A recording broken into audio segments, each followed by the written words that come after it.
Listening to RTI Audio, powered by Rocky Top Insider.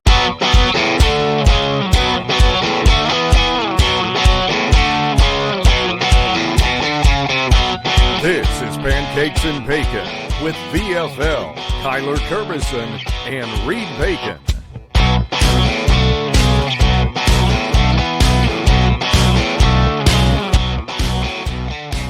Hello, Vol Nation. Welcome to another episode of Pancakes and Bacon. I'm your host, as always, Kyler Kerbyson, joined with Reed Bacon. We got a good one. Vols win. Some stuff to clean up, and we got the third Saturday in October coming up. So, big one here today. Before we get into any of that, if you guys are watching, please like, subscribe, hit the notification bell, leave a comment.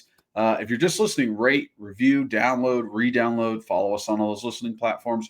Follow us on all of our social medias. Everything is below in the description. Now let's jump into the important stuff. Reed, how we doing, bud? Hello. What's up, Vol Nation? How are we today? Kyler, tighten up. I see you got your Titan shirt that I've offered to buy from you probably 5 times. On to Goodwill. I know. That is one of the bigger tragedies, not tragedies, one of the biggest travesties that when I lived there the second time around that I did not hit up more Goodwills for Titans gear. Because now that I live here and ever since you told me you found that, I'm like, Reed, what were you thinking? You could have had a gold mine. I was just sitting there spending full price on stuff. Yeah, you were. Yeah. Kyler, I am doing well. I had a fantastic weekend. Half of the Memphis crew came in. So Tina and Lou came in on Thursday night. Meg and I met them over at Aubrey's on Paper Mill for a little late dinner when they got in. Got to see and hang out with them. And then Friday, Bacon Junk Removal was closed.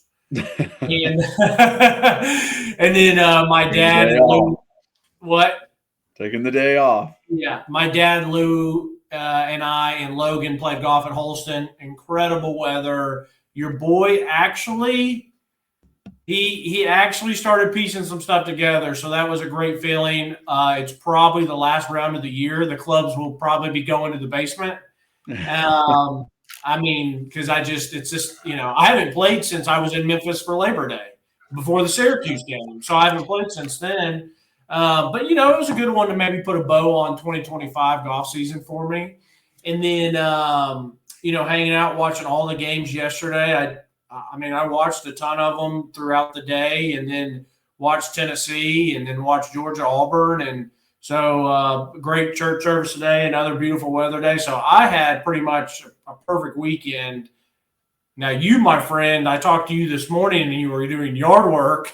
Yeah. So I don't know how your weekend went. No, quite a little busy weekend because next weekend Brian has some family coming in for her birthday.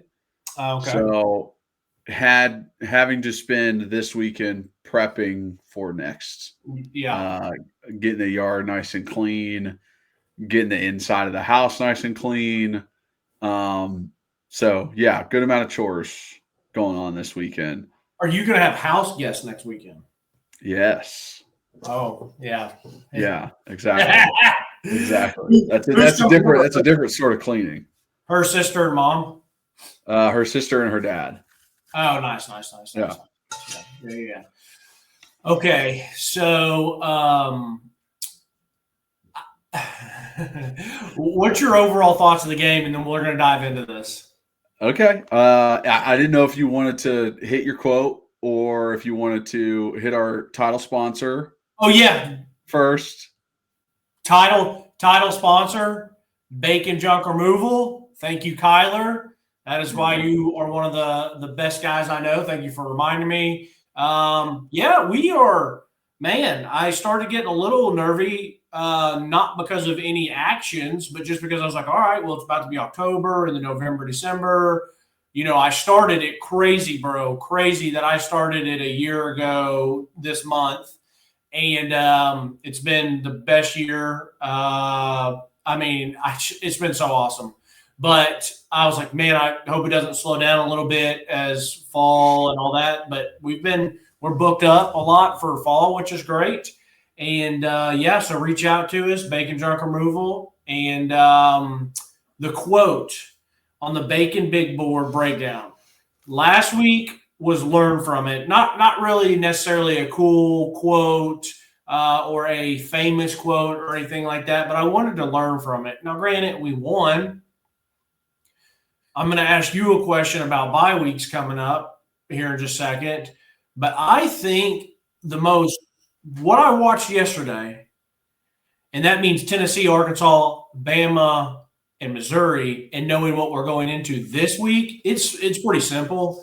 And it's actually just 2 words. I could make it 3, but we'll keep it PG. Could add some adjectives in there. Bingo.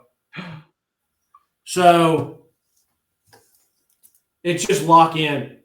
Like this week, all games are important. And all the good coaches treat it as, hey, each game week is its own. But UAB to Arkansas to then Alabama or Georgia or Florida, those don't hit the same. Mm-mm. And I am not saying they weren't locked in yesterday, but based on some of the stuff I saw, if you're going to want to go to Tuscaloosa and not only win the game, but just be in the game, you got to lock in. And it's locking in on a lot of these different details. And football is simple, Kyler. It is simple. You run, you block, you tackle, you get off blocks, and you don't turn the ball over. If you do those things, then the other stuff takes care of itself. But this is a week to watch the film, and every day this week you better lock in, because if not, I'm not saying Bama's as good as they've been, but they've got the keys, especially there in Tuscaloosa, to pull this thing away if they want, and I don't like that. Agreed. Agreed. Right. I'm with you on that one. So this thing's been falling like crazy. Piece of shit. All right. So I'm gonna let you go off for a second here. Not that you have something to go off about, but I'm just gonna let you kind of talk. My question to you is 2 questions. A, as a player, sometimes coming off a bye week, it sounds good, like, oh, they should be really well rested. You got a lot of time to prepare. But we all know that the more you do stuff, the more reps, the more rhythm that you can get it. Matter of fact, I was just talking about golf. Like, you take some time off from golf and you go back and you try to pick it up. Like, it can be pretty brutal sometimes. I think that's a lot of the same time with football. And so as a player, how did you feel coming off of a bye week? And I don't necessarily mean how's your body feel, but I'm saying how did you feel like getting out and starting to try to execute and win a game? And then what were your overall thoughts from yesterday? I mean, coming out of bye weeks, I usually felt like I knew my opponent very well, and maybe not even in the holistic sense of I knew the defense very well that we were playing against, or the blitzes that they love so much they're playing against. But I knew the defensive ends. Like, I knew them very well after 2 weeks of watching film over and over and watching them in long third downs and watching them versus runs, and like, how did they play it? What arms did they use? How, that kind of stuff, where it made me feel more comfortable in my one-on-one matchup. So I always thought that was bigger in the bye week kind of stuff. And then, it almost, depending on how many times the coaches go over it, it does get almost like monotonous. Like, hey, they like the saw blitz. They're going to use this one. And in a way where, like, you get into the game, you're like, oh, there it is. Like, I see it now. Mm-hmm. Now, does that always come to fruition? Is it even harder when the head coach changes and he changes, a lot of shit around, and he's able to do what he wants? He fires 3 defensive coaches. He's got his hands all in it, moving parts around. Maybe it's a little harder to predict what might happen. But there is no need to be concerned about rat poison. I'll tell you that much. Like, we are a 5-1 team, but nobody here should be that confident. Nobody on this team should be that confident. You squeak away from Mississippi State. You squeak away from Arkansas. It's very much like you said, you're onto the big boy, and you have to lock in. You cannot have the stupid offsides after a big gain in a 2-minute drill.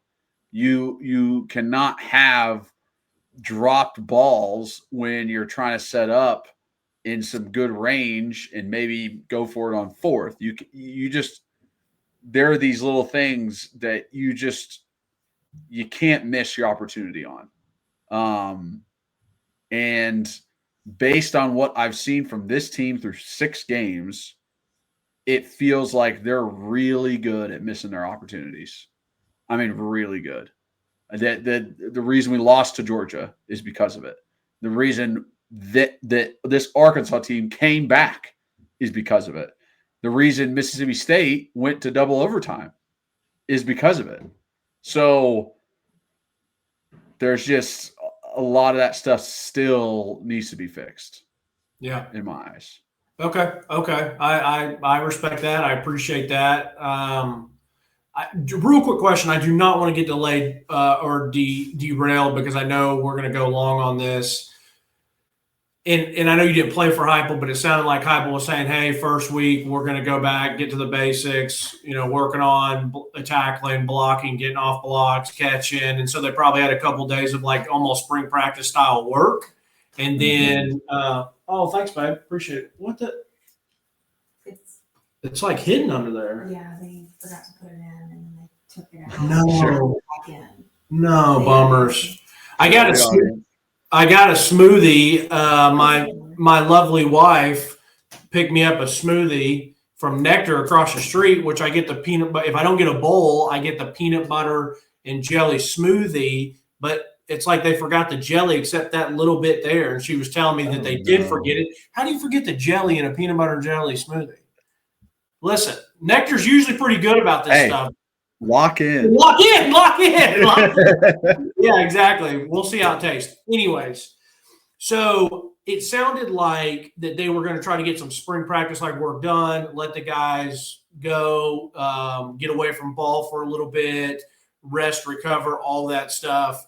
And so it's not like they spent 2 weeks getting ready for Arkansas because you know what, Kyler? It would have been a waste of time because they wouldn't have known what the hell they're getting ready for with now that Bobby Petrino's there. So it pretty much was, I'm guessing, basics, rest. Here this week, we're going to treat it the best, we're going to treat, this week is a game week, but we're going to do the best we can. And they even made a comment on TV that hey, this is like a first week 1, week 0 type game because you don't know what to expect from the other people. So I get that stuff can have some sort of influence on the game, but I still wanted to know, how it was when you were playing, whether it was with Dooley or Butch. And, if you got a big game coming up, you spend 2 weeks on it because sometimes that can be almost overkill. But we don't have to go dive into that too much. I would say it's common to spend the first week working on technique, working on your own stuff. Yeah.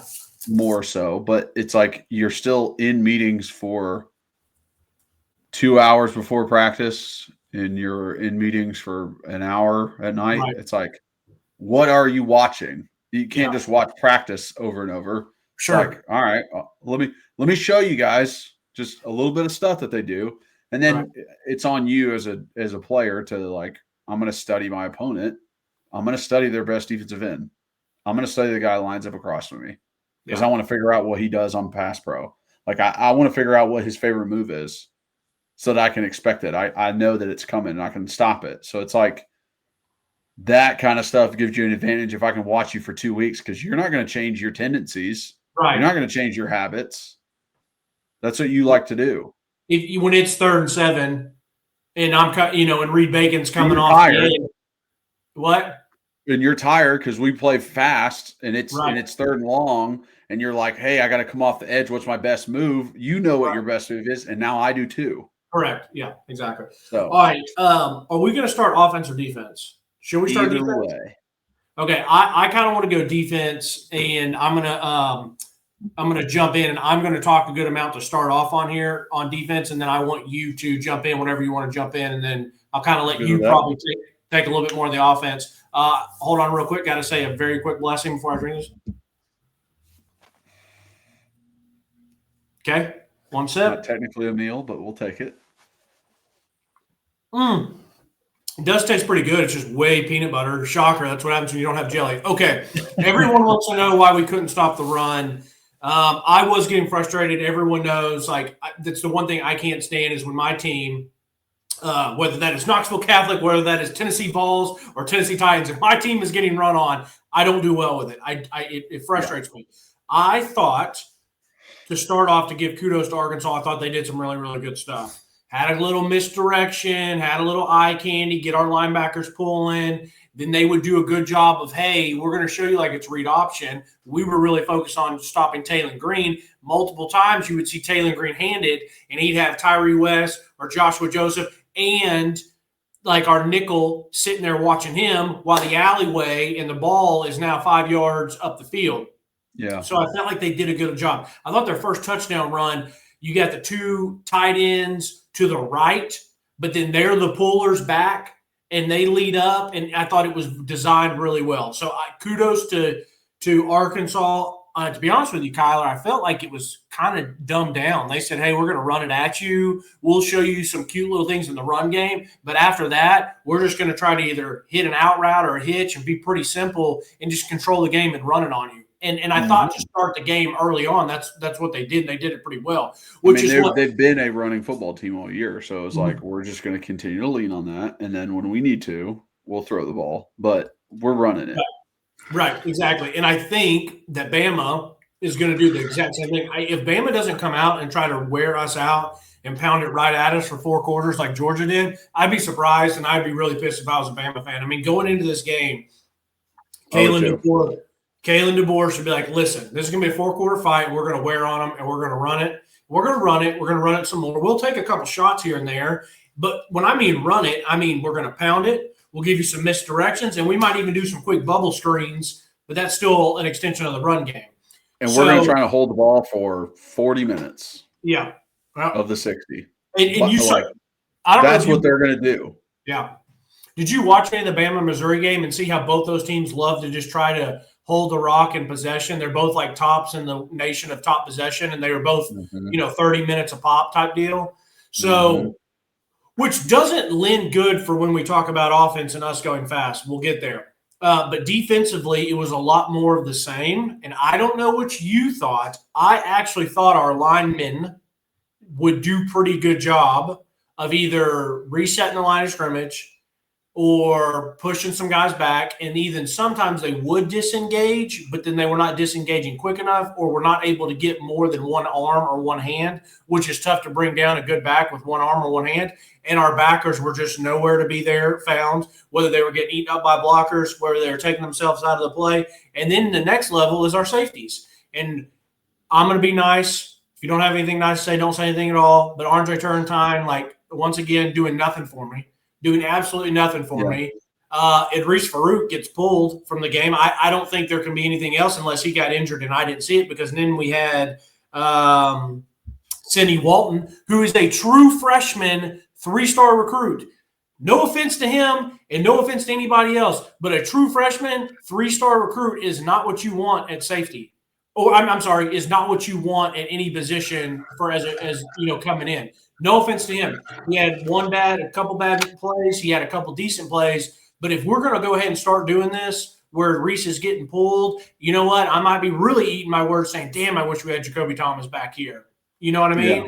And not necessarily not to say he's incredible, but more of an indictment of what we got left with. I still like Idris Farouk. I do. I still like him.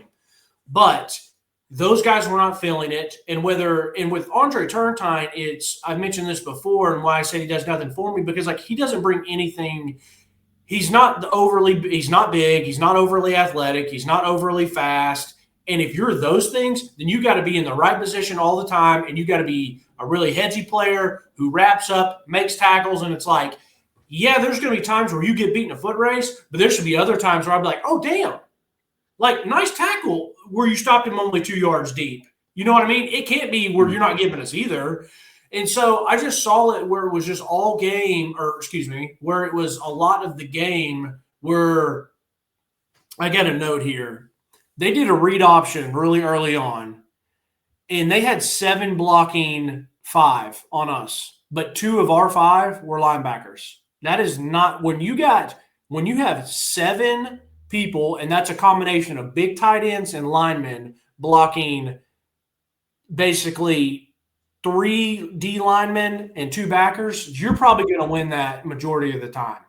Oh, yeah. And so it was like they would show that read option, hold to Tyree West. Well, then now you just got, we'll say, Bryson Eason and Dalvin Hobbs in here trying to do the best they can. Well, then Joshua Joseph is on the outside, and he still has his outside responsibilities. And if they're bringing something that way, then he has to sit. And then the only thing is then you've got T-Lander, Spillman, or Aaron Carter right there. And they're the ones that have to make the difference. And they're just these linemen, you would have eaten all day in this. You would have gotten your guy up, blocked, got up, blocked. And then your first contact is your safeties at 4 or 5 yards deep. And so, I mean, Kyler, for me, defensively, he started to, in the second quarter, start bringing a safety up.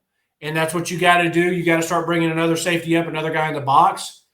I hate to say this, but when we bring another safety in the box, I don't feel great about the safety in the box. Yeah, you don't feel great about his tackling ability in open space. Right, exactly. So it's like bring his name back up just because he was on the team last year, just because I just mentioned, but like Jacoby Thomas, when he's in the box, I'm going to feel pretty good about it.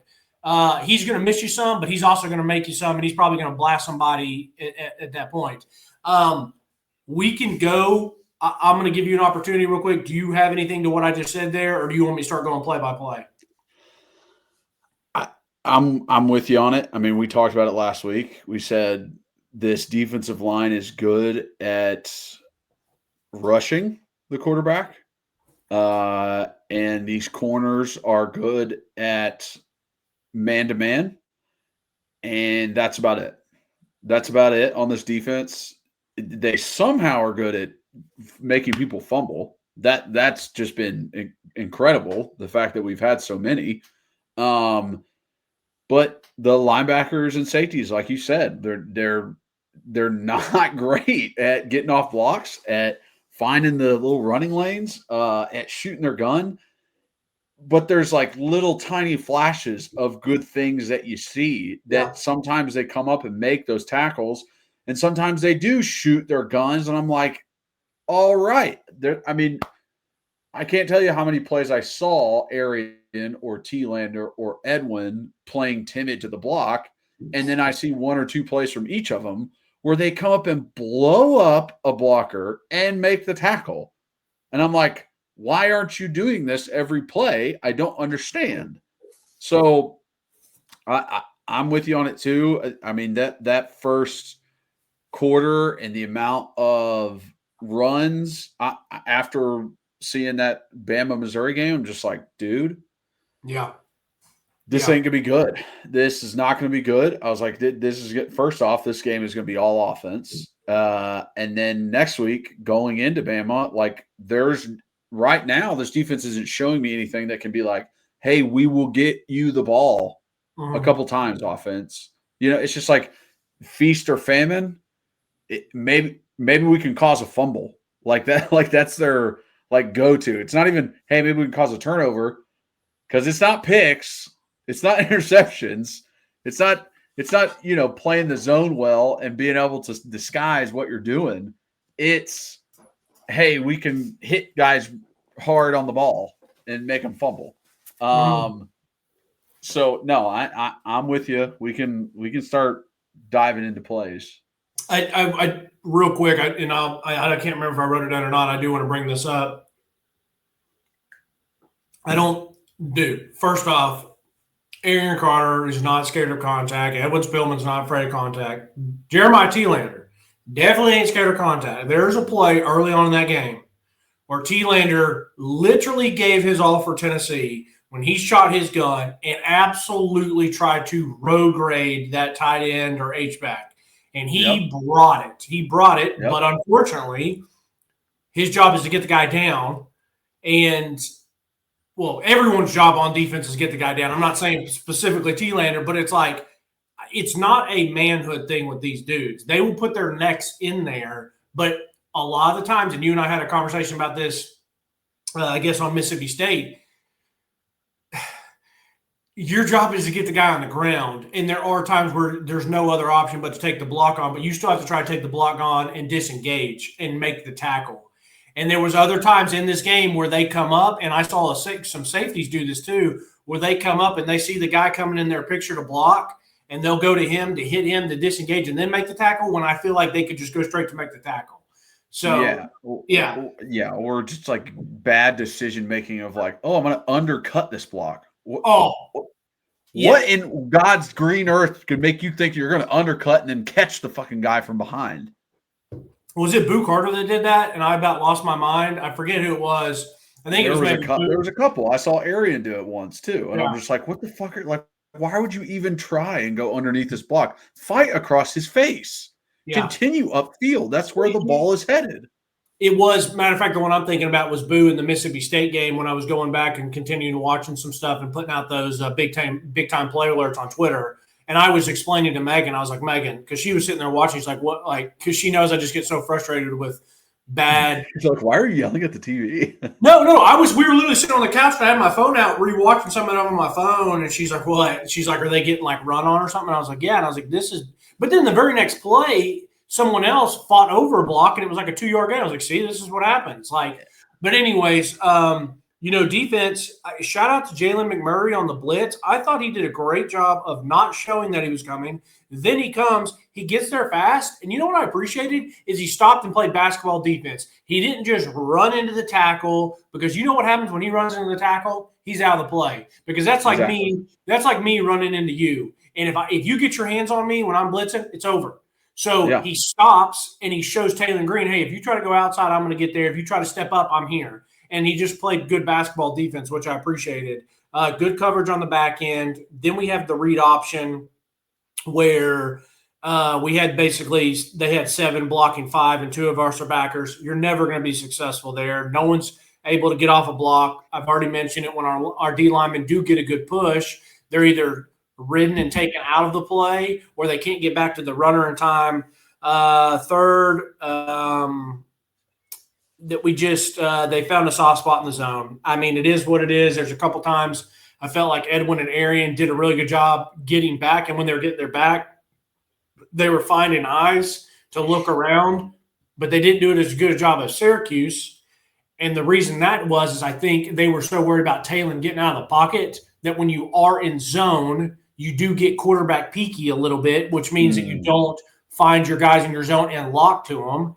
And then they're trying to watch where the quarterback's going, which later on in the game, their last touchdown is a good example of that, because T-Lander's staring at Talon and he starts just like scooting over with him and just leaves this guy open in his zone. Yeah. Great push on 4th down. I didn't think he would snap it. I did not think he would snap it, but he did, and they got it easily on that 4th down. And then I'll stop after this play and kind of let you jump in. But, it's first, and it's a gain of 8 with a run, power formation. You got your fullback and tight end. Dom, Jackson, and Dalvin all got good push, but don't defeat the blocks. Then you got T-Lander shoots his gun, which is what I was talking about. He mashes that guy, but he doesn't make the tackle. Aaron Carter tries to scrape over the top and gets completely caught up in nonsense. McMurray and Andre close in, but everyone kind of plays patty cake. Just get to their blocker, patty cake, don't make a tackle. Do you have anything? And then I'll continue. On that first drive, I just thought good just pursuit, Tyree West on that long run. Just the fact that he chased Buddy down, kudos to you. That was the play where I was like, Arian went underneath. He's the backside linebacker coming across, and a guy works up to him and he tries to go underneath. And I'm like, what the fuck? Like, what are you doing? Idris ducks his head as a blocker tries to come up, and he just misses completely, takes himself out, doesn't do anything to it. T-Lander a little bit earlier, you called him out on that one, but even earlier in the drive, like second play, he shoots his gun and he blows Buddy up in the hole. So times where I saw guys shooting, results were good. Times where I saw guys not, results were bad. So that's consistent throughout the game. Let me say one more thing. I'm glad you shout out Tyree West. I have already clipped that, and that will be the first time big play alert because that's basically a touchdown if your backside defense end isn't giving effort, which is that's crazy to say. It's crazy to say, Kyler, but and I'm not going to get emotional, but as a halfway joke, that's the romantic part of football that gets me going and gets me excited and emotional, especially what I feel like as a defensive guy. That's the shit that if I'm up in a team meeting and I'm the head coach, I'm like, guys, look, this is winning football. This is the guy is a really, really good D lineman and a really good player. But the fact that it's not after he beats a guy and gets a sack or TFL or whatever, it's that he's doing this to help save a touchdown. I love that. So I'm happy you brought that up. I'm done there. I've already said they had a great play design. Yeah. Next drive, I thought shouting out Redmond. He's on the opposite side of the field. They send a seam crosser, right? Guy starts in the slot on the wide side of the field. Redmond's on the short side of the field. It's zone. He kind of passes his guys off and then stays with the seam crosser, and Taylor has nowhere to go with the ball. And it's all right, that's really good. That's good ability in zone to pass things off and stay with guys and not, get out of sorts. So I thought that was good. But then you've got a run where body on body, offensive line on defensive line and linebackers, it is up to our two safeties, and both of them miss. Both of them have an opportunity to tackle this running back and miss that opportunity. Turntime fell on his face. Bad. So just stuff like that. And then Jordan Ross coming into his own. He finishes that drive by forcing a fumble and picking it up. Now, I wish he could have taken it all the way back because that would have been helpful. But still, fantastic job. Let me say, the only thing I have to add to that is Jordan Ross, and I put equals. That's why high level 4 and 5-star players matter and are so important. Because not only that's a one-on-one battle, that is a one-on-one win. That is arguably their best player, the guy that we are most worried about. And if Jordan does not make that play, we are in trouble, which does happen later on a 3rd and 10, and we bring the house and he gets outside. That is why you have to recruit at such a high level and hopefully at all positions, or you have one of these type guys at each level on defense, because it wasn't only – it's not like he played it's not like he played the play perfectly. Like that just was athleticism taking over. Mm-hmm. And this sounds silly. I know you will appreciate it. I don't know if everyone does, but how athletic he was to make the tackle, get up, palm that one-handed, and go off. No offense to big fellas, but a lot of times those guys be like, "Whoa, where's the ball? Let me get it." It's like, dude, that was some very, very athletic type stuff for a big guy. I mean, that's why recruiting matters on something like that. For sure. Let's see. Getting into the next drive. I got Edwin gets lost in a guard block. I mean, the lineman makes it up to him, and then he's just like, he's swallowed by it. Yeah. And then Idris gets run over. Mm-hmm. Absolutely truck sticked. No, that's Sidney Walton. That's when Walton was in the game. Was that Walton? Because that's what I was wondering. Walton made a tackle in the next play. No, it was Walton. Came up and made a tackle. So the guy that got trucked was Walton. He came in. He laid a good shot, but guess what he didn't do? He didn't bring his hands. He didn't get his head across. And you ain't bringing that big boy from Arkansas down like that. So, but he did come the next play and make a good tackle. Yeah. So he makes a good tackle.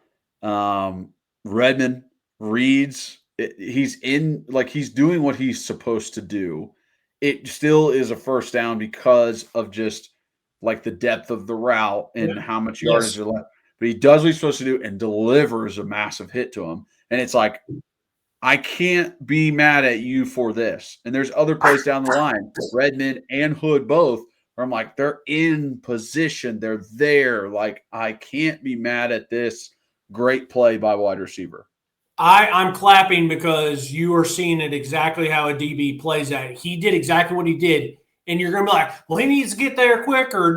He needs to read that That quicker. was No, fast. that's not his responsibility. He's responsible for the deep third or that guy. And immediately when he sees it thrown and that guy peels off, he goes up and he makes a good hit. The only thing that I would say, if I want to take the role of Kyler Kerbyson to, hey, what do we do to stop that? Just play through the hands. One thing Colton Hood does really well is Colton Hood plays through hands better than almost anybody I've seen. But it's like Ty, he took the chance to break the ball up by a big hit compared to a hands, try to do both. But other than that, I agree with you that it was just a good play.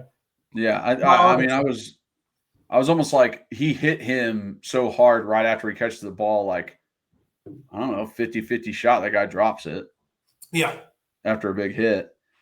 Another play got an out route in the flat. Boo looks around like, hey, someone else is supposed to be here. And then I'm trying to figure out, like, Boo, are you not in the right spot or is somebody else not? When I look at it, both safeties are on the hashes backing up. They're staying on the hashes as they go back. And I'm kind of like, was this supposed to be cover two? Like, was Redmond supposed to stay up or Hood, whoever was on that side, and be in the flat? Because that might have been it. But I don't know. It's still just like an easy-ish first down. Very easy, which is frustrating. Yeah. Eason, just when he wants to, he just blows up Buddy and gets into the backfield and tackle for loss. Yeah. So, because there's another play later where he splits the double team like crazy, gets in the backfield, he misses, but Arian cleans it up in the hole. Yeah. And it's like that kind of stuff matters. So for me, I just wanted to give a shout out. We finally won first down with Dalvin and Double J, but then you mentioned that the next play, Boo is just Boo and whoever else misses an assignment. So it's just like the first down win doesn't matter. And you have to start winning first down when you're getting run on like you are. And then third down, that was an awesome play by Colton Hood. Yeah. Yeah. One-on-one on the hitch. And then immediately he starts talking shit to the offensive lineman, which I thought that was great. Let's see. Next drive. This is when I was talking about Hood in great position down the sideline, and it's a great catch. It's a great catch. Oh, it was an awesome catch by that guy. Yeah. Just kind of turn around, back shoulder, hands catch, get his feet in bounds. Here's where we drop a few plays in a row where we drop good blitzes. I got Bolton. It comes on a blitz inside, forces Talon to freak out, start running around, but we lose contain. It's like if you have contain in that moment, it's probably a sack. Yeah. If he doesn't get the opportunity to get outside of the pocket, he's flustered, sitting in there, not sure what to do. The one kind of maybe I feel a little bit better going into Bama is they don't really have a running quarterback. Right. Like we just faced. And it kind of opens up the possibility of like, hey, I don't have to worry about him like really getting outside the pocket and really outrunning people. But the offensive line for Alabama is a lot better than this Arkansas offensive line. So which is a worry because Arkansas, they damn all look like road graders on a couple times or multiple times. Well, I'm just worried about Alabama actually taking away the one thing that we're good at. It's like I know they're already going to have success running the ball. Yeah. What I can't have them also have success is 5-man protection blocking our 4 rushers and giving Ty Simpson all the time in the world. That's a good point. Yeah, and I've been thinking about it. And I went into this season, I was like, people are talking about the defense not being as good. I don't see it. I felt the linebackers are going to be a year different. Corners and safeties will be a year different. And I kept saying the linemen, and I would do the game and name off the linemen.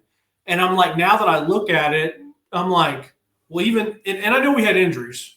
Dalvin wasn't there. We needed him. Jackson wasn't there. And those two guys are huge misses because they're good players, but also because of the depth, because that means other guys on the inside are missing. But when you do lose Omar and I'm not talking about James Pierce on the outside, but when you lose Omar on the inside, Omari Thomas on the inside, and Elijah Simmons, it's still another big body that's going to give you some stuff. And I'm sitting there thinking, I'm like, yeah, it does make sense. Like losing some of those 3 guys on the inside does hurt when it comes to winning a first and second down run game. And it does, so it kind of makes sense of, hey, we're still good when it comes to TFLs and get to the pass rusher, but if our linebackers aren't playing very well at times, it's going to be hard to stop the run. And that just one of the things, man, with Heupel since he's been here, we've always usually been pretty good on stopping the run. Hell, in 2022, our defense necessarily wasn't great, but we could stop the run.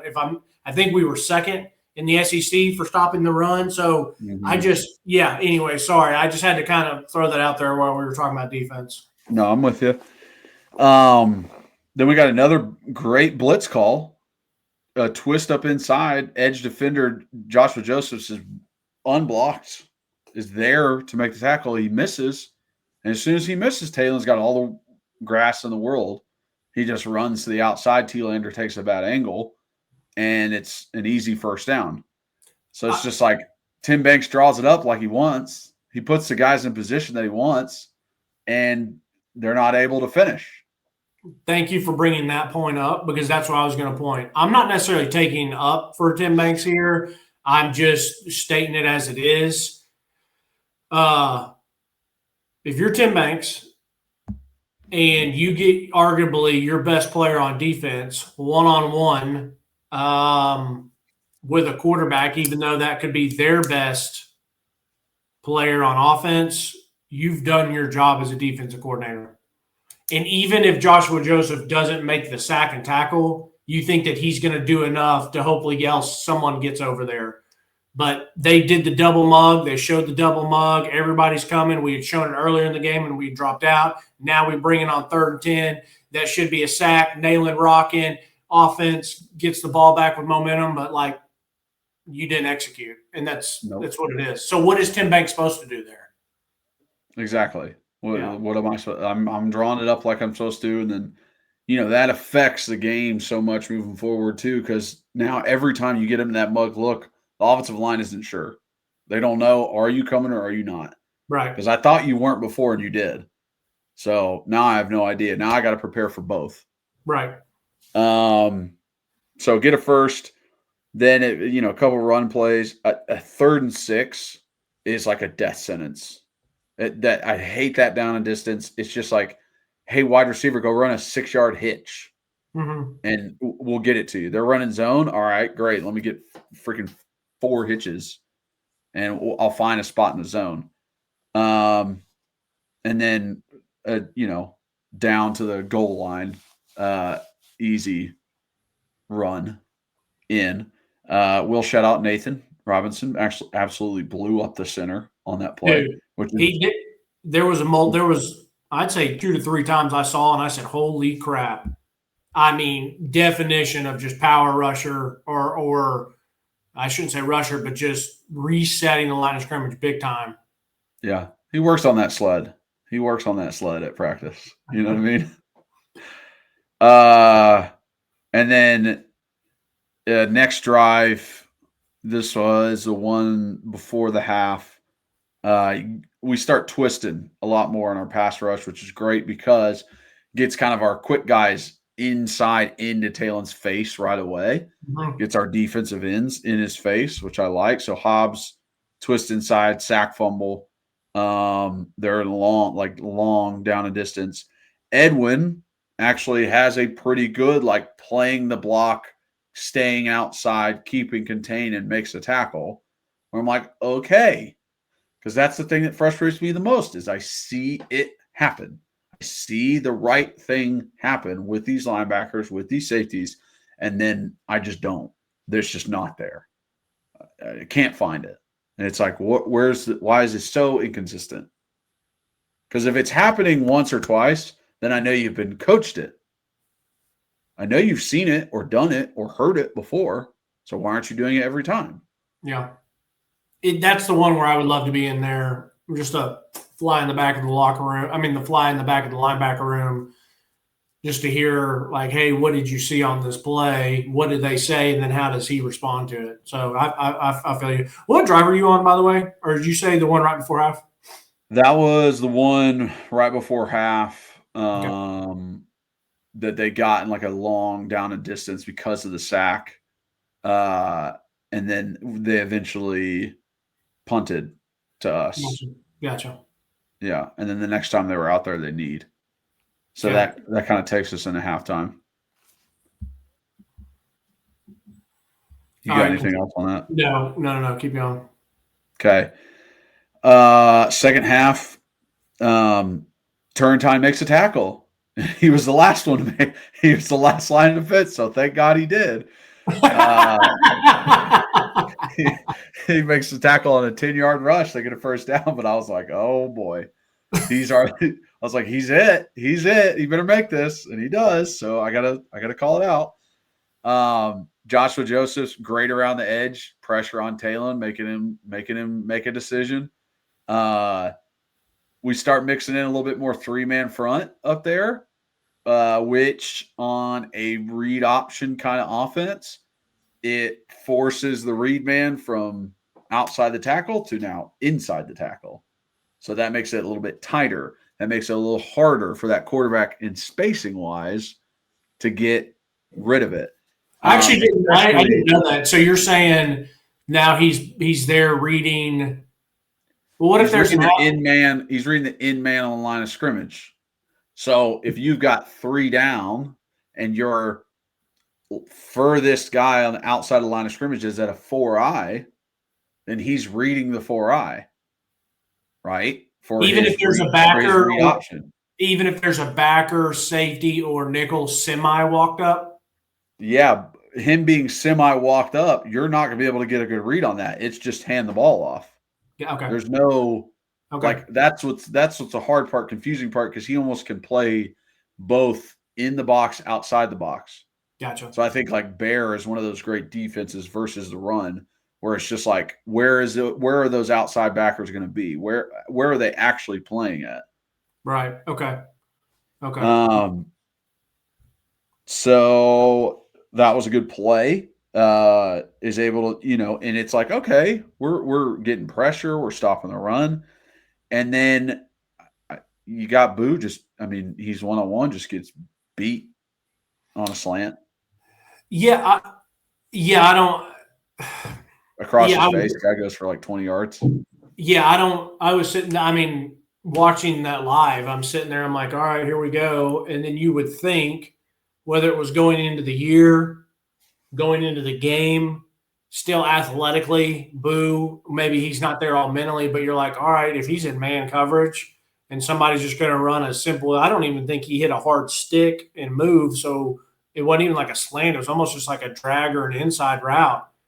And Boo didn't only give it up. It seemed like he was never there to ever remotely play the ball. He was there to never remotely play the ball. And then he wasn't even there to like really make a tackle. I was like, how does this happen? How is this guy who's supposed to be one of the most athletic dudes on the team?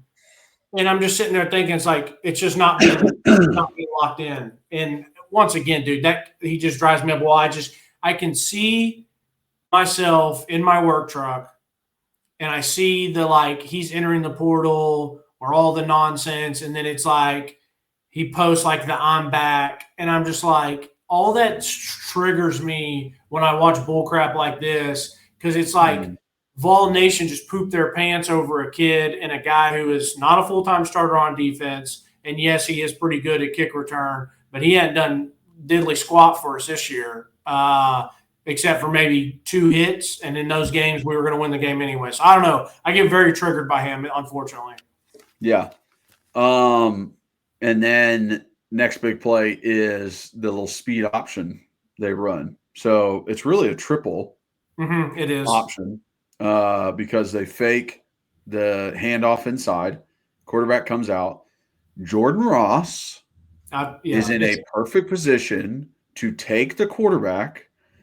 And this motherfucker, Arian, tries to take the quarterback with Jordan. What the hell is he doing? I don't know. If I'm I'm a fucking offensive tackle, and I know defensive rules better than that. Why in the hell is he going inside so worried about Taylor? There is a pitch man. Go to the pitch man. And you know what's even fucking worse? I'm watching it. I know. Is Jordan Ross turns around and outruns Arian's ass. A defensive end outruns our star big hoss linebacker to get in on the tackle, and Arian is lucky that he's there to pick up the fumble. Yeah. Yeah, So that pissed me off watching it. I'm literally sitting here just watching it. I've replayed it a million times. It's as excited as you get. It's as frustrating as you get because you're like, oh my gosh, what an amazing play by Jordan. And then you're like, Arian Carter, our high-level 4-star linebacker, like what are we – like that's not winning football. Like that's not going to win you big games doing crap like that. So you're either making a mental error or you're not showing effort. Those are both bad. So can't have either of those. Well, we got to give a shout out to Reese Farouk for putting his head. He caused the fumble. He put his head on that ball and popped that puppy out. I mean, he was going to lay a stick. That's the other thing it's kind of I guess the overall theme of this team right now is some really, really bright, awesome moments that, as Kyler says, I've seen you do it once. I need you to do it more consistently. And then so we either have Idris Farouk missing a tackle and a guy gets another 8 yards, or he lays an absolute lick and causes a fumble. So, yeah, it's feast or famine. Yeah. Next drive out, they pull 3 guys to the outside, and Arian comes up and blows up the pooler and makes the tackle in the backfield. And I'm like, what do you fucking know? When you put your fucking face in the fan and you come up and hit the blocker, you make a fucking play. Well, it's also about it's not only about hitting him, but getting to that spot before they do. I think that's Don't let him meet you at 5 to 6 yards past the line of scrimmage. Exactly. Because, for example, like you and I, if I'm sitting there and you're a guard, I'm the backer. Well, if I get you and you're up to 5 yards, well, hell, you've already done your job. But then if you get that if you get going coming up at me, then I'm basically lost it. But if I can meet you, even though you're, 100 or 100 pounds or 80 pounds more than me, if I can beat you to the spot and hit you before you're ready to hit me, it makes the world of difference. It really does. So it's like, it's not necessarily, as I was saying with these guys, that it's not physically, but it's like if your eyes and your mental can trigger, then once you get there and you're and like you said, you meet him and hit him and put his face in the fan, well, then he's blowing it up because now the running back's like, well, my gap is now filled with a linebacker and my lineman. So yeah, just got to get to the spot sometimes before they can. Yeah. Man, and we're playing good coverage. We've got 4 rushers. I think I counted 3 offensive holdings. But Talon takes off, and they call a defensive holding on us. So he gets 15 yards. Then it's another 10 yards on top of that. And then Dominic Bailey, I don't know what happened, but he just stopped running on the play. He came back in later in the game. So I was like, okay, it wasn't like a major injury. So I'm limping afterwards, but that was kind of jarring to see that. It felt like he definitely could have made a tackle and chose not to.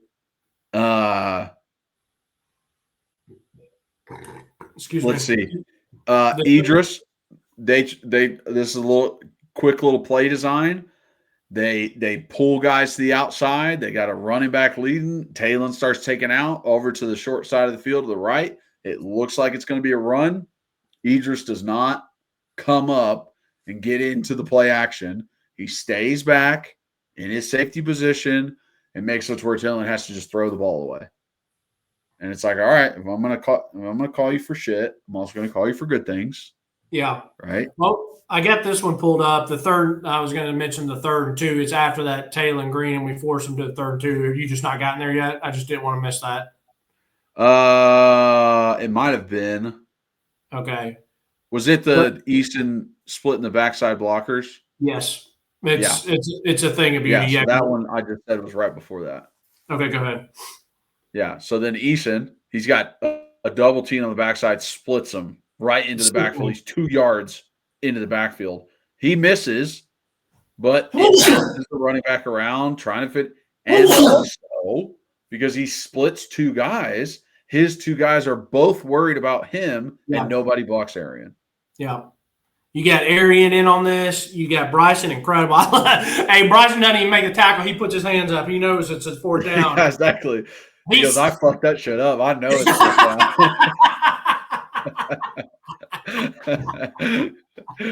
I know it's 4th down. He did. That was nasty. But, I mean, everyone had good push. Everyone was there. I was happy to see that. You know me, it's short yard. It's like, eat that thing up. So, anyways, continue. Yeah, then 4th down.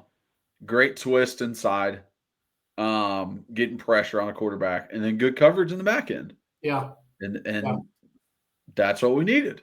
Yep. Let's see. Next drive.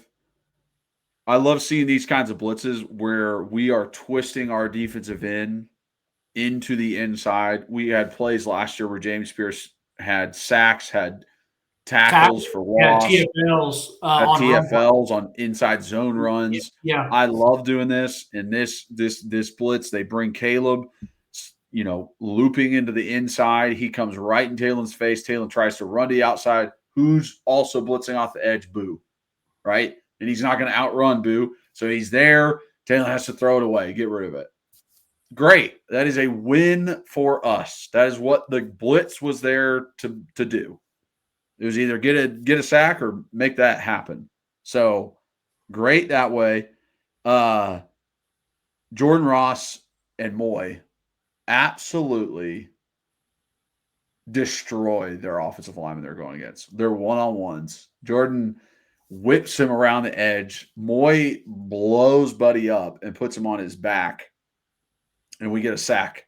And that was just, hey, I'm winning this. Yeah. And that's where I'm like, hey, our defensive line is scary in those circumstances. Yeah. So if Alabama's guys, Proctor being fucking 6'7", 340 pounds, Jordan, that's a big ask for you. You going to do the same thing versus him? Joshua Josephs, you going to do the same thing? Because we'll need you to. I got some stuff. Animal.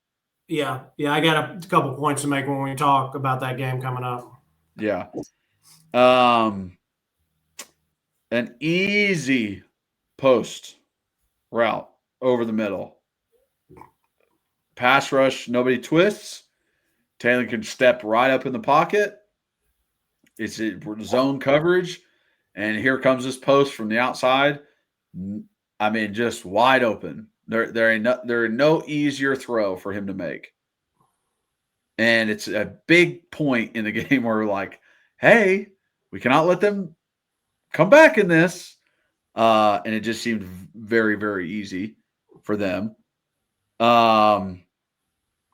Did you skip over the T-Lander play on the TFL where he fought through the blocks? I don't think so because I thought I had it later on. Okay, just making sure. Let me look. Because you had mentioned the TE stunt with Caleb coming on the inside, and that's after it. So then maybe I did miss it. I thought I wrote something down on that because I was like, hey, he's shooting. He is shooting his gun. Yeah. Well, he's a little outside. It's the wide receiver who's trying to block him. Yeah. But he's like, I'm going. I see it. I'm going. Guy can't handle it. If you can beat a running back in space with your speed to the spot, well, then you should definitely be able to beat a lineman to the spot.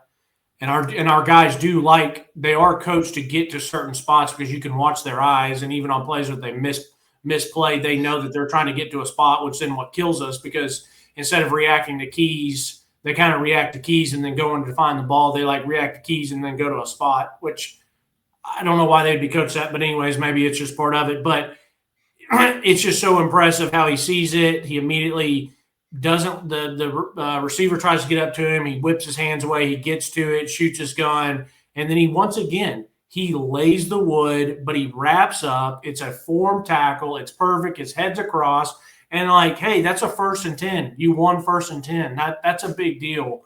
So I just want to give T-Lander, if we're gonna dog and ride AC and Edwin and T-Lander on Agreed. bad things, I don't want it to all be bad. I mean, they're still making some really good plays. Agreed. Glad you caught me on that. I think where you're at with that T-Lander play, that's like right before fourth quarter. Yes. Yeah. Yes. Okay. Just hilarious antidote, like watching the game, and they're like, this is the first penalty that's been used against Arkansas. Literally before the fourth quarter starts, I'm like, you guys got to be fucking kidding me, dude. Yeah. You don't think they were holding a little bit? Jeez. But then I think because that T-Lander was on first. Yep. Then I think the Ross and Moy pass rush I was talking about was in the fourth quarter after they switched sides. Yep. Yeah. Okay. So let's see. I got later down after that post route, I got a great angle in pursuit by Perlotti on Tailing Green, number 27. Mm-hmm. Who haven't seen much of him, but now I'm seeing it. Yeah. Now I'm seeing him. Yeah. Making some plays. Well, I mean, he's a freshman. So, I mean, it was him and my main man. You liked, how do you say the last name? Perlotti? Perlotti. So, you like Perlotti. I mean, we both love Harmon. I mean, to start seeing some true freshman linebackers out there, I appreciated the passion he was playing with. He was fired up for T-Lander when T-Lander made the thing. Exactly. So it's like, bro, get some of that young juice in there. I love it.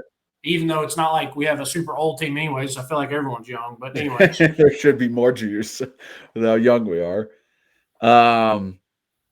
Redmond had a great shoestring tackle on the screen. He's literally the only defender out there, and he's still able to kind of squeeze around offensive lineman and make a tackle. This one. Caleb crashes on the running back in a read option, and it looks as if that was his rule because of how quickly Idris comes up. And it almost looks like, hey, like you are replacing the defensive end. That is your rule for this play. Right. You're not in coverage. You're replacing.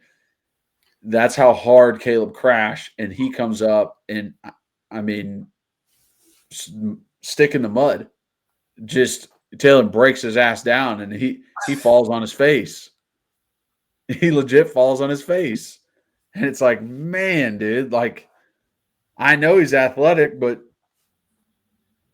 come on. You're supposed to be SEC safety. Yeah. What are we doing? I get it. Then we got him getting outside the pocket, him gaining yardage, him getting downfield. I thought there was an obvious hold on Dominique Bailey, but they didn't call it. But what they did call is Edwin Spillman targeting. Yeah. Yeah. Dumb play. He is now out for Bama. Stupid. First half. First half. Still, in a position we need depth. Stupid play. It's watching it, and they go to review it, and you're like, oh gosh, please don't be targeting because you're going to miss next week. Not worried about that. I knew it.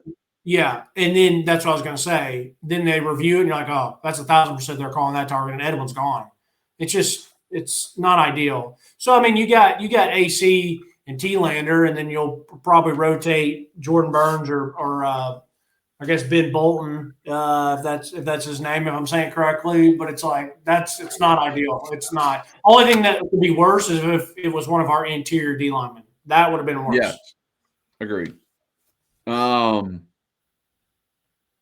then so they get down about the 9-yard line because of the penalty as well. They run just a little play action, and tight end just squeezes out of the backfield right behind Arian and T-Lander. Easy pitch and catch for a touchdown.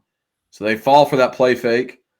And, hey, I'm here for the past hour now on this podcast telling them to come up and meet the blockers and shoot their guns.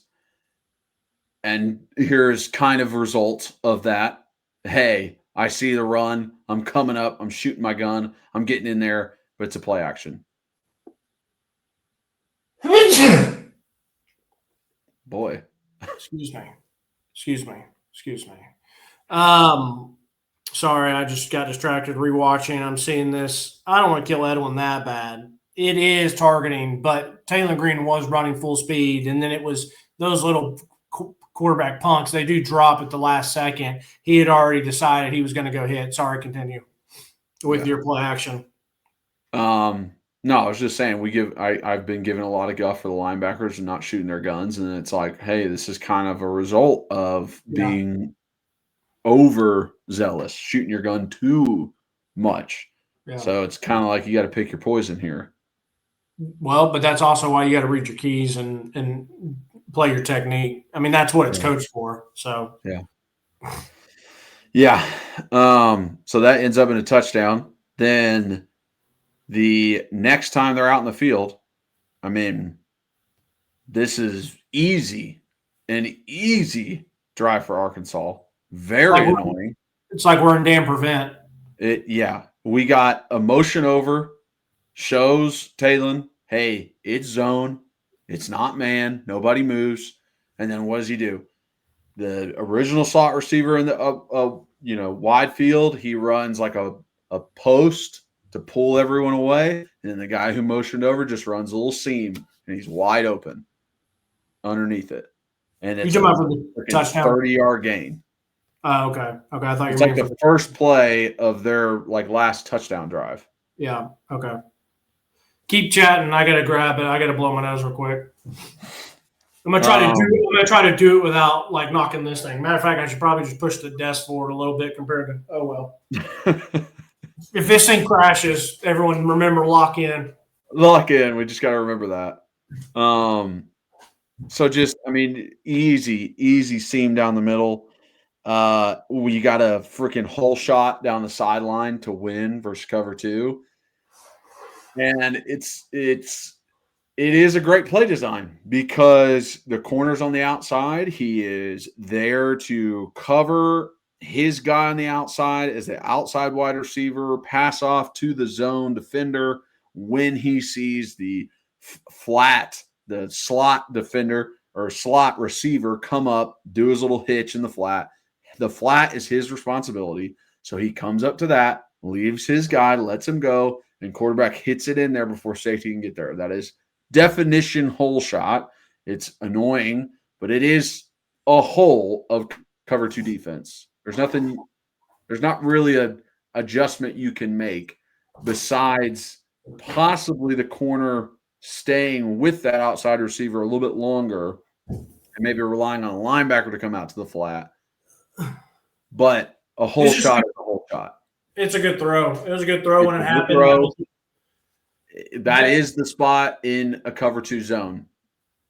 If he's making that throw, he's making that throw. When I was watching it, at first I was like, dang it, what happened? Then you see it, and it's like, all right, well, I made the play. It's not like I can get frustrated at somebody on that one. So, no. And then their last play on the touchdown, I mentioned it earlier. But we mug up. We bring everybody up. We got guys back, about 10 yards. It's 3rd and 10. Their feet are on the sticks. It looks like it's man. And we drop into zone. Guys drop out of there. I thought it was great because I thought, okay, this is exactly what they are trying to take advantage of. They're going to be running these little short, intermediate hitches and slants right across the middle because Talon can't figure out deep routes. That's what they're going to try and do. And dropping back into it, I was like, oh, this is great. And T-Lander drops, and he's over there, and he's close to that hitch. And then his eyes make him flow and make him get away from his zone and try and follow Talon as, hey, he's going to start running the ball or something. And you could tell, literally, you rewatch it, you could tell T-Lander starts rolling, and then he looks back, and he's like, oh, shit. Like, I let that guy up. Safety does the same thing. He looks back across because he sees Talon's eyes look over there for a second, and both of them are like, oh, no. And then try and get over there, and it's too late. And touchdown. Yeah. Easy. Touchdown. Pitch a catch. Yes, it was. But, I mean, you got to think, like, he extended the play well enough for it to almost be like a throwback, because it wasn't a throwback, but he started rolling right a little bit. And almost it was kind of a throwback, yeah. Yeah. And so, I mean, that's a tough one. I mean, that's when you're playing zone, you think if you've got the quarterback, whether you get him to move right or left, and you're thinking half that field's gone. Because in a zone, if he makes that throwback, you're thinking somebody's going to be able to break on it. But, you know, it is what it is. I would like to – I don't know if I put that one on the defensive backfield or linebackers as much as I maybe put that on like, hey, we got to get there in time. But Talon's a good player. He made a good play. I didn't feel great when it happened. You know, I was starting to be like, oh, here we go. But this is a good transition to offense, is that like the offense went and closed the game out, which is nice to see. But, I mean, defensively for me to wrap it up, they just got to be more consistent. It's plain and simple. Like we've seen them make the plays. They just got to do it at a higher clip. That's my opinion. Exactly. So exactly. There's just too many up and down, good and bad. Yeah. It's like we know Tim Banks has been responsible for plays and players and defenses that have done really, really good things. We have now seen basically everyone on the field make good plays. You just got to do it more consistently now. So, and a lot of that can be, you know, I know I jokingly am like pointing back to this a couple times, but really, if you just lock in on some of the details, it's like we know physically most of the time you can do it. You know what I mean? So, offensively, what did you think? Missed opportunities? Yeah, I mean, it's just missed opportunities. It's shooting yourself in the foot. It's dumb penalties, making you really far behind the sticks. Some drop balls in certain instances. There's nobody that can stop this offense but this offense. Yeah, I truly believe that. These guys can do whatever they want when they want to. It's just about executing and not making stupid mistakes. I mean, I think something they might need to work on at practice is why the center can't hear the clap. I don't know why, but I got too many plays where I got 4 offensive linemen moving and the center's not. That ain't good. Yeah. So just simple, stupid stuff like that. Just simple pass pro things. There are too many times that I'm rewatching this that I'm like, man, that play was close, but we missed. And I'm looking in and I'm like, why did we miss? And I'm like, oh, Joey had to kind of scramble a little bit. Why do you have to scramble? Oh, Lance got beat inside. And going back again, oh, why did that play not work? Oh, Lance got blown up. Going back again. Oh, what was wrong with that double team on the backside? Why did we have to? Oh, Lance got split. I'm seeing too many of those out of Mr. Hurd. It's upsetting me a little bit. I don't think he's a bad player. I've also seen plays where I'm like, that's very good pass pro. Mm-hmm. That's very good run grading. That's very good down block. But I'm also seeing random ones like that where it's like, I don't know. Are you tired? This is what it looks like. Do we need to do more wind sprints after practice? Because sometimes it looks like that. So I'm seeing a little bit too much of that. And then some of our guys that, we talk about relying on, and Kitzelman missing some things, dropping that ball on third down. that hit him in the chest. And yeah, we're not going to get the first, but maybe we go for it on fourth inside the 15. Yeah. Maybe it changes the game a little bit. I kind of told you I've been off the Kitzelman bandwagon since Mississippi State. I mean, he had a couple good catches. I mean, a nice touchdown catch, the catch that was over his head that really only ended up being like a 3 or 4 yard gain. But it's just I would hope to be like when he drops it, I'm surprised. Right now, when he catches it, I'm surprised, and that's not what I want for one of my leaders and older guys. And with this offense too. I thought we did some good things against Syracuse.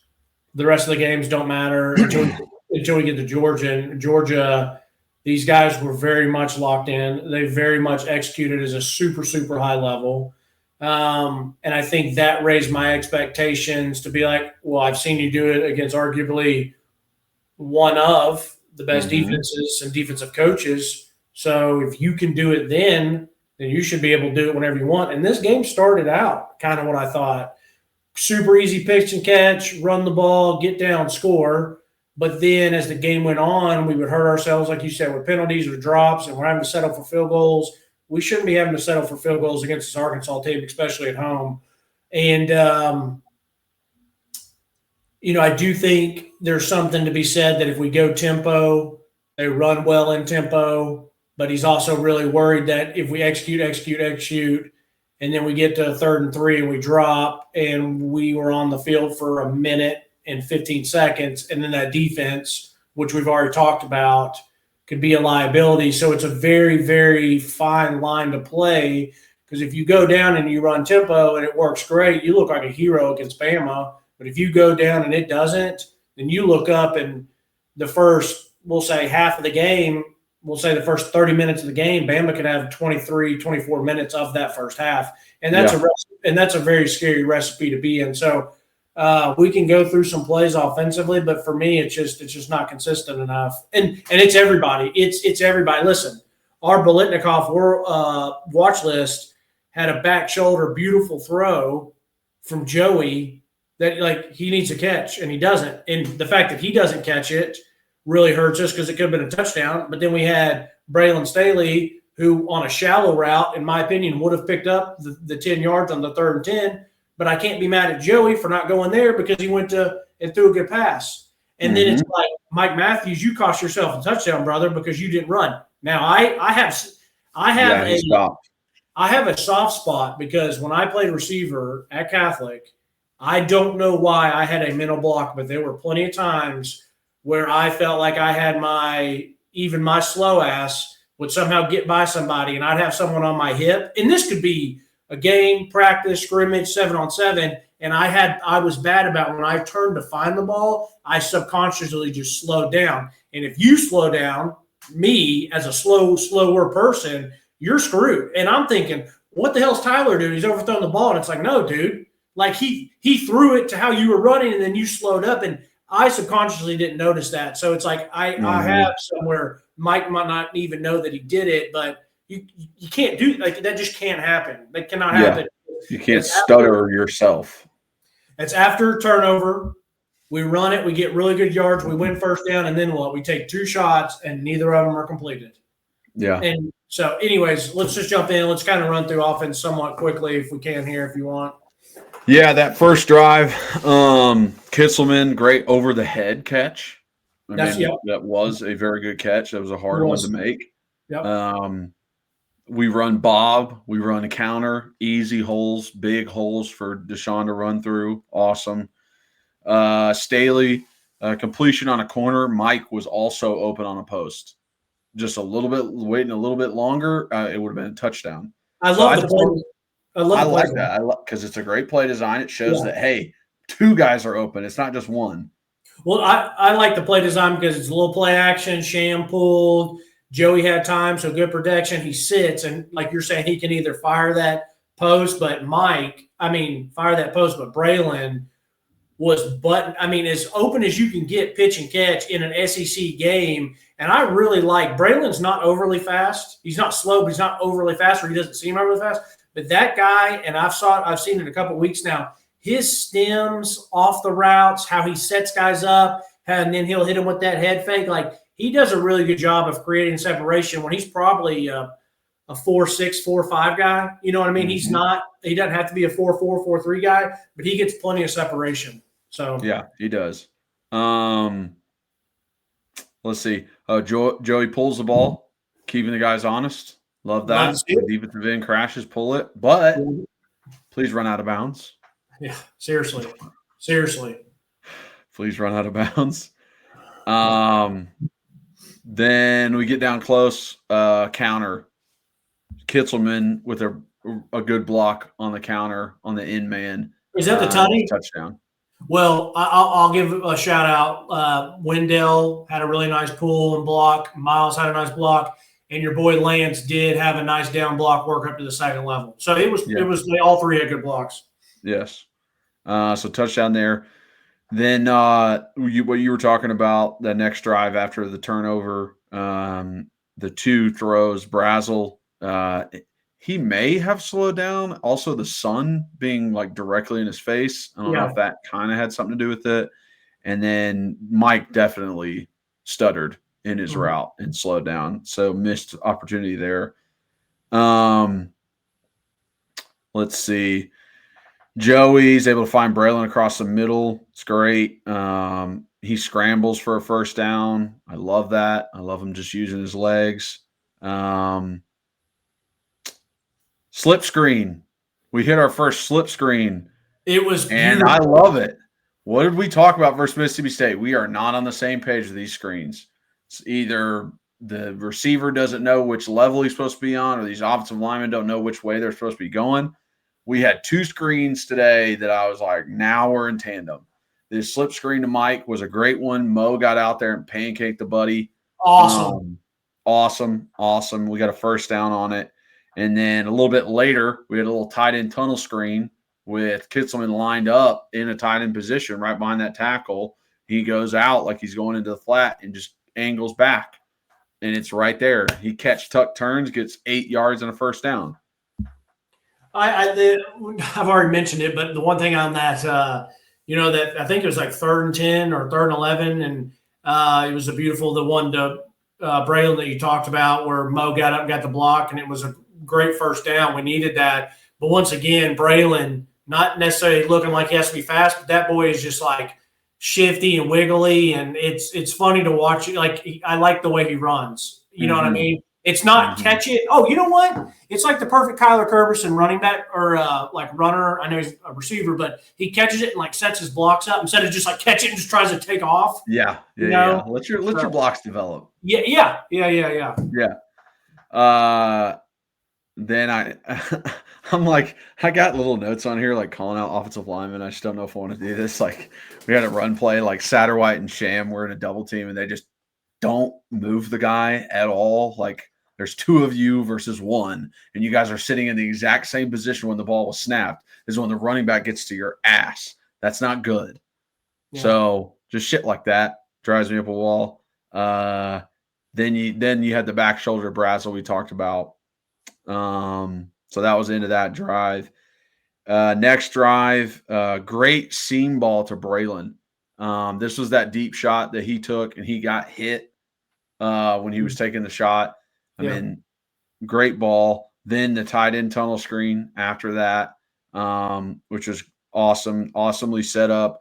Guys are in sync. Offensive lineman takes off at the appropriate time as the tight end catches the ball. That's what I like. We hit this reverse. I guess it technically wasn't a reverse because, Joe never gave it away, but he like fakes that run to the left and gives it back to Mike coming on the motion across. We got pullers out in front of him. I thought, is that when Mike hurdled the guy? Yeah, I thought, hell, this is going to be a fucking touchdown. Look at all these guys we got ahead of him. And somehow guys aren't making blocks. And Mike's, he gets 12 yards, but not a touchdown. Let's see. And then we hit, okay, yeah. So then after that, Braylon over the top with defender. Oh, yes. Okay. I think I have down here, it's on the tight end wheel. Okay. So Kitzelman, this is his touchdown catch, is the back shoulder throw. He runs that tight end wheel. Braylon, and he gets fucking hype as shit about it afterwards. When Kitzelman scores, he gets so hype, and I love it. He runs a little slant, little dig-ish thing. And the little stuff that he does, so he sees the defender that's supposed to be on Kitzelman, and instead of going underneath, he goes over top of that defender. And that gives that little bit of extra time. It takes that guy to kind of go up under Braylon and try and get back out there. And like I could see it, like as soon as Kitzelman caught the ball, Braylon's hype as hell. And it's like that he is so happy for his guy because he also knows I did what I was supposed to do to set that up. Yeah. And it worked how it's supposed to work. Yeah. No, I agree. I love to see them get excited. I love doing the little things. And we've seen it a good amount this year where he'll bring a few guys in and we have those stack releases or those multiple pop here and there. I love that stuff because I think it's just really hard to defend. Yeah. And then the next time we're out there, it's before half. Deshaun with the explosive run to start gets us down to the 50, and then we go false start. Oh. And that's the first one where it was like center didn't move, everybody else did. I don't know what's going on. I don't know why he can't hear a clap, but something's happening. So may need to get that addressed. You're about to go in an away game. Maybe it's a tap from the guard and not a clap anymore. I don't know. But have options because that put us back. That one really bummed me because once you hit that long run for Deshaun, you're like, hey, let's get 3 here because I felt like that was our chance to start pulling this game away, which I felt like Arkansas was going to 10 seconds off. I felt like Arkansas was going to have a chance to hang with us, but I was hoping third and fourth quarter we pull away and we win by 17, 10, 13, something like that. And that was our chance to double up. Even if you can't get 7, you go get 3, come back out, drive down, score. And then Arkansas looks up. It's the first time they've touched the ball in like an hour or so of real time. And then they're down 10 or down 14 or whatever. Well, but I mean, we were up 17 in the fourth quarter, so valid. We accomplished what we were supposed to be at. True. Valid point. But then the very next play, Brazel is open on I'm trying to remember the exact route that he ran. It might have been like a quick just dig. It was like a deep dig or post. He is open to catch the ball, and Lance gets beat across his face and causes Joey to kind of freak out, and he has to scramble outside the pocket. And when he does that, his eyes go down, and he doesn't have an opportunity to throw the ball to Brazel. And then it's just a lost down. And now we're in third and long or second and long. It's a high throw to Brazel. He misses him high. And then the next play is third and long and literally no fault to Perry. He just gets tripped by his own guy. He's in his pass pro. He's got his guy blocked. The guard steps on his foot and he falls on his butt, and that's kind of what she wrote. Yeah. And it's just the little stuff. That little false start can cause so many little ripples of the next thing and the next thing and the next thing, and it piles and piles and piles. I agree. Keep rolling. Let's see. After the half, we got another false start. Center doesn't move. It looks like he just cannot hear. Did they ever say, by the way, why we were rotating Pendleton and Big Belly William? I don't know what. They've never given an actual reason. They've never even given an actual reason for rotating offensive linemen. They're just like, we want the best guys out there. And I'm like, I don't know how you haven't found that. Well, the reason I was asking is if I was asking if I missed something yesterday where Sam got hurt, or if they were just literally doing their rotation piece. So, okay, that's all I was asking. Okay. No, literally just rotating. Okay, all right. Let's see. Deshaun does a good job setting up a block by Kitzelman on the outside. He is very good at that. It's setting up his blockers. I love that out of Deshaun. We run what looks like to be a rollout, but everybody's blocking. Not a soul is turned around to try and catch the ball from Joey. Joey kind of like rolls out to the right, and I mean, Braylon's blocking, Brazel's blocking, all the offensive linemen are blocking. There's even guys downfield, and I'm like, all right, this is a miscommunication. Mm-hmm. This is Joey thinking it was something else, or everybody else thinking it was something else. Yeah. And then a face mask on that by Lance Hurd. So again, here we are. Which puts us back pretty far. Then the next play can't get set in time. This also annoyed the absolute ever-living piss out of me because the moment in which we can put a little bit of nail in the coffin and shove it down their throat and make a difference is coming out of half after having a good end to half, and our fucking headsets don't work, and they only don't work while we're on offense. But as soon as Arkansas gets back on offense, they fucking work again. And I'm like, I could give two shits if they work while we're on defense. I know we're going to let up a touchdown. I need them to work on offense. I need them to work on offense so that we can have good offensive production. And they don't fucking work. And we see this shit happen where guys are late to get set up. They're not ready. He snaps the ball when probably the offensive line isn't ready. Lance gets fucking blown up. We try and run the ball, and there's nothing there. And I'm like, God damn it, dude. If they're just headsets on, this would make a complete difference in this drive. Wouldn't be a waste of a drive out of the half. Big fella, I feel you, and I was not happy about it.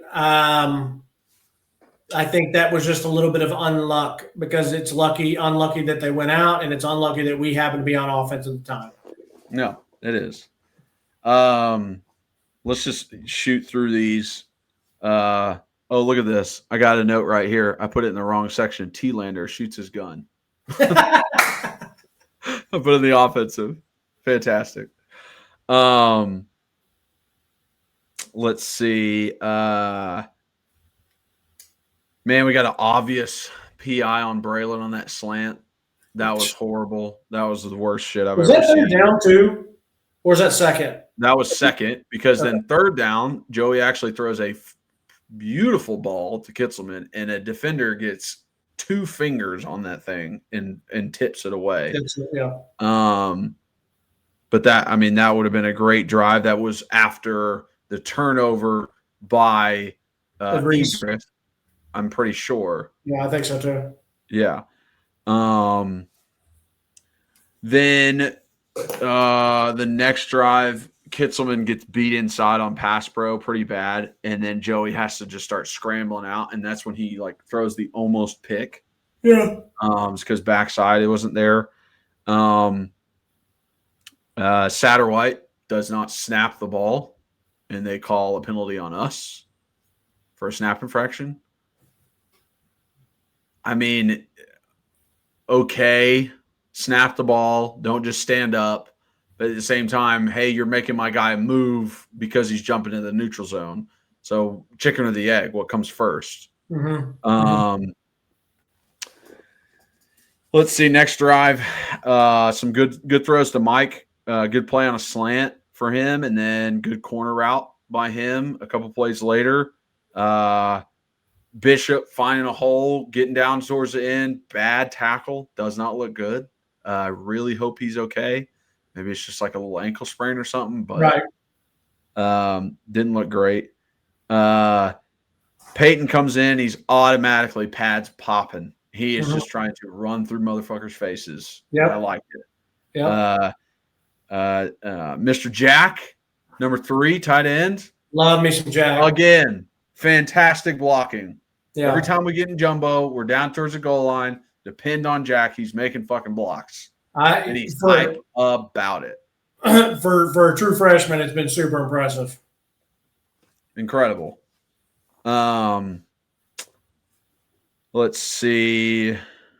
Yeah, I got like 4 defensive stats down here. I got late blitz, hood, tackle for loss, T-Lander shoots his gun, finally a penalty, holding, Hobbs tackle, Tyree sack finished, JJ with pursuit and forced fumble. Yeah, missed Hey, I've those done when we it. were going over I've done it. defense. I've done it multiple times where I've messed up my notes while going through it. Yeah. Kitzelman has a good like out route. He gets good separation and a good catch. I mean, he had to reach up for that. Let's see. Lewis bounces ball outside. It's a pull out there. They kind of blow up a couple blockers. He bounces. Jack again with a very good lead block, and he puts his head down and runs into one of the bigger defensive players. Almost a little worried that Peyton will hurt himself doing that, but still trying to get in there. Great play design. We got that jumbo package, 2 tight ends in the backfield, a running back there. We did a little play action. Kitzelman just slips outside, seam route, hit him down. And this drive annoyed the shit out of me because it was a put this game away drive. They had just scored. We're up 10. Let's get a few first downs. Let's put this game away. That was the only throw on this drive. And every play of this drive, there were 8 men in the box. Give me a little wrinkle. Your best play on the drive is a play action. Give me another one. Please do not just run and then run and then run into an 8-man box when you have 7 blockers. So I was thinking about this, and I'm glad that you brought it up. And I don't know if Tennessee and Heupel are so much more comfortable. You know, maybe the Georgia game was because of Georgia, and he just didn't necessarily love his opportunity to try to establish a run game. So he wanted to throw to, open up the run, which is fine. But there's definitely times where I feel like we throw early and often sometimes in games, and then we kind of get away from it. And it's like, did you just really like your pass plays that we had scripted? And then after you kind of use them, you kind of are done with them, and we're kind of just reverting back to our normal offense. Mm-hmm. Are they changing up their look? So then you're like, no, I think I can run on this. But then as you brought up, it's an 8-man box, and we don't trust Chris to go win a one-on-one. We don't trust Mike or Braylon to go win a one-on-one. It's like that those things don't add up. And I did see some stuff on Twitter where people are like, hey, like Heupel, happy with Heupel, but he's still not coaching like he was in 2022 and playing with house money and all that stuff. It was always a numbers game with Heupel. He would spread you out to run it, and we would joke. It would be like, all right, well, if there's 5 in the box, he's running it. Well, if they brought 6 or 7, he's going to throw it. Mm-hmm. And I don't know why that's changed. I don't know why some of that's changed. So I'm glad that you brought that up. Yeah. And then the last drive, just quarterback runs, didn't even do it the entire game, but pull it out last drive, and both of them are pretty positive plays. Yeah. Very nervous there for a second when Joey went down. I was super nervous, not for this game, but for moving forward. Oh yeah. And shout out last play of the game, pretty much last play to get a first down. Carson Gentle. I knew it. Fullback. He was pumped. He was fired up. Pumped. He blows up Buddy at the line and drives his feet and keeps driving and drives that fucking pile and pushes us a good 10 yards past where we're supposed to go. Oh, 35. And he was hyped about it, and I love it. I love the hype. I love the effort. I love hey, I haven't fucking got to play all game, but you put me in now, I'll do what I need to do. Yeah. Yeah. I'm glad you said it. So, in a way, Mississippi State, the guys did enough on offense to go down and score. And then when you're in overtime, they, score on the first play. This time they do enough to put the game away. But Why do we have to wait till the last drive to put the game away? Is it like you're playing video games and it starts getting close, and so you go from here to, all right, I'm going hands on knees, I got to lock in? Like that shouldn't be the case, and it's going to get you beat. You keep playing around with fire, and you're going to get burned against one of these teams. Whether it's not Bama, but whether it's Kentucky in a couple weeks, they're bad. They're it's the bad teams. It's the subpar. It's the middle of the road that it's like. That's where you really can't do that. Well, there's no reason that these teams should be competitive. Especially, which I'm going to say it here, or I'll say it now. I was going to say it early on. We haven't necessarily looked great, in 4 quarters when it comes to Arkansas and Mississippi State. Mississippi State, I'll give you a little bit of leeway because it's on the road. I don't think Mississippi State's bad. Now, Arkansas, it's at home, so I'm expecting a little bit more, and I thought we would score at will against them, and our defense did give us a couple turnovers to make this a 50-30 game. I guess I can give you the slightest bit of like, hey, I know it's new, it's Bobby Petrino, you don't know what wrinkles they're going to have. I'll give you some of that.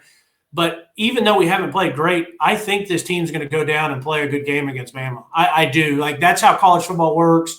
That's how Tennessee is. They're going to play with their food a little bit against these lower competitions. I'm not saying we're going to go beat Alabama, but I will be surprised if we go down there and don't have a chance in the fourth quarter or just get mopped off the floor. And I don't mean that the scoreboard we got killed, but where they just kind of control the game. All the recipe is there for them. They're at home.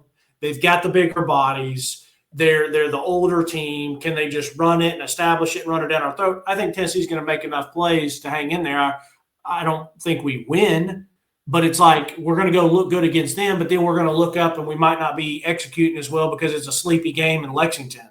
Yeah. And then you got to come back to Oklahoma, and it's like, okay, well, now Oklahoma's a really, easy to get up for. It's at home. It's a big game. But, so my thing for Bama is consistency, but even more than that, like, you have to win first down. And I think that's very, very true for defense. I mean, we need to win first down on offense, but I still think that we could get in some 3rd and 8, 3rd and 9s. You don't want to be there, but that we could still make a pop with one of these receivers, whether it's a deep ball to Chris or whether Braylon or Mike makes a guy miss or whatever else, those things. I think we'll be able to move the ball against them as long as we're just not shooting ourselves in the foot. But first down on defense is going to be huge. Because if they are living in what you hate of 2nd and 6, 2nd and 4, 3rd and 1s, 3rd and 2s, that is really, really hard for a defensive staff and defensive players to make stops consistently. And so I think first down's huge. And I just really hope that Tim's like, you know what, Ty Simpson has to beat us. I'm not going to let him beat us on the run. And I'm going to make him – you want to win 1st and 2nd down so that you can get Ty in obvious passing down so that our D-line can eat and try to take advantage of that. But if you don't ever allow that and he's dictating to us, then you're going to be in a tough spot. But you got to go down there and say we're doing everything we can to stop the run and have Ty beat us. Now, if Alabama's smart, I think they – pack it tight and pound it at us and then spread it wide and continue to pound at us, because I get really nervous when I just see, and not these players, but when I only see 4 down linemen and 2 backers kind of in the box for Tennessee, I get really nervous. And it doesn't matter who we're playing when it comes to the run game. So my biggest thing is you just got to win first down. You can't beat yourself, and you're going to have to play your best game of the year so far to go win this game. No, you're definitely going to have to. I mean, to a point where you were saying, like, we're through this part of the season, we are where we're at, and you look at it, you're like, yeah, they do have 2 SEC wins, but Bama is better than Georgia. Oklahoma is better than Mississippi State. Vandy and Florida are both better than Arkansas right now. So it's like, you were playing not locked in versus these teams. You got a harder stretch moving forward. Your season gets tougher as we go. So they got, I mean, like you said, lock in. They got to lock in. But when it comes to Bama specifically, yeah, I'm just real nervous about Bama's offense holding onto that ball for so long, running. It is going to be so important for this defense to get off the field, try and create turnovers for us. You say maybe, sell out to stop the run, let Ty Simpson beat us. I'm not as nervous about Ty Simpson beating us. I'm more nervous about Ryan Williams and Borton or whatever his name is and all their wide receivers beating us when we sell out for the run and we're in man coverage and they're running deep-ass routes. And Ty doesn't have to try as hard to see who's open. Those are the kinds of things that worry me. I'm really going to be frustrated if it's we win first down, we win second, we rush 4, nobody twists, nobody gets there. Ty's got 5 seconds in the pocket, and he completes a 12-yard reception. And it just happens again and again and again, and they hold the ball for 8 minutes on their first drive. That's gonna piss me off. I'm gonna be very nervous about that. And I don't necessarily want Heupel to change up his offense, knowing that his defense can't handle a lot and try and hold the ball more.